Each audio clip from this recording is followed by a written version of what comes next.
அனைவருக்கும் காலை வணக்கம். இது நாட்டுக்கு எடுத்த வீடியோ தாங்க. நான் அம்மா வீட்டுக்கு போயிருந்தேன். சித்தப்பா பையனுக்கு மேரேஜ் ஃபிக்ஸ் ஆகிருக்கு டிசம்பர் 22. மேரேஜுக்கு முன்னாடி பொண்ணு வீட்டிலேருந்து ஒரு தடவை வர்றது வழக்கம். அந்த மாதிரி நாட்டுக்கு வந்திருந்தாங்க. பொண்ணு வீட்டிலேருந்து ஒரு 15 பேர் வந்திருந்தாங்க. எங்கள் சைட்லேருந்து சித்த ரிலேட்டிவ் எல்லாருமா சேர்த்து ஒரு 25-30 பேர் இருந்தாங்க. லேடிஸ் வரமாட்டாங்க, ஜென்ஸ் மட்டும்தான் வருவாங்க. வந்தவங்க ஒரு 5 தட்டை எடுத்துகிட்டு வந்திருந்தாங்க. ஃபஸ்ட்டு வந்து எல்லாருக்குமே ஜூஸ் கொடுத்தாங்க. ஜூஸ் கொடுத்ததுக்கப்புறமா கொஞ்சம் நேரம் பேசிகிட்டு இருந்துட்டு ப்ரேயர் ஸ்டார்ட் பண்ணாங்க. ப்ரேயர் முடிச்சதுக்கப்புறமா அவங்க கொண்டு வந்த தட்டை சித்தி கையிலையும் சித்தப்பா கையிலையும் கொடுத்தாங்க. பொண்ணோட அப்பா சித்தப்பா கையில் கொடுத்தாங்க.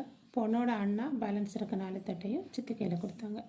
ஒவ்வொரு ஊர்லேயும் இந்த பழக்கங்கள் வந்து ரொம்ப வித்தியாசமாகவே இருக்குது. அப்புறமா அவங்க கொண்டு வந்த தட்டில் என்னெல்லாம் வச்சுருந்தாங்களோ அதை எல்லாத்துலேருந்தும் நாங்கள் 1-2 பீஸ் எடுத்து அவங்கக்கிட்ட ரிட்டன் கொடுத்து அனுப்பணும். எல்லாம் முடிச்சதுக்கப்புறமா ஃபஸ்ட் அங்கேருந்து வந்தவங்க சாப்பிட்டு உட்காந்தாங்க. எல்லோரும் சாப்பிட்டு முடிச்சதுக்கப்புறமா பொண்ணுக்கு சாப்பாடு கொடுத்து அனுப்பணும். சித்தி பொண்ணுக்கு சாப்பாடு பேக் பண்ணி அவங்கக்கிட்ட கொடுத்து அனுப்பினாங்க. அவங்களும் கிளம்பிட்டாங்க. அவங்க கிளம்புனதுக்கப்புறமா நாங்கள் எல்லோரும் ஃபேமிலியாக உட்காந்து சாப்பிட்டோம். அப்படி சாப்பிட உட்காந்தப்போ தான் இந்த ட்வின்ஸு பலாக்கா என் கண்ணில் பட்டுச்சு. வாழையில சாப்பாடை பார்த்த உடனே அடடா இந்த கரடி மூஞ்சனுக்கு என்ன ஆனந்தங்கிற சொல்கிற மாதிரியே கண்ணில் பல்பே மின்னிருச்சு. ஊருக்கு போன ஒரு வாரத்திலேயே நம்ம ஒரு வாழையில சாப்பாடு அப்படியே ஒரு பிடி பிடிச்சிட்டேன். கன்னியாகுமரி ஸ்பெஷல் சாப்பாடே வாழையில சாப்பாடு தான். ஃபஸ்ட் ரவுண்டு பருப்பு கறி, செகண்டு சாம்பார், ரசம், மோர் அப்படி வந்துக்கிட்டே இருக்கும். என்னோடய இலையில் பாயசம் ஊற்றுற டைமில் வீடியோ எடுக்க மறந்துட்டேன்.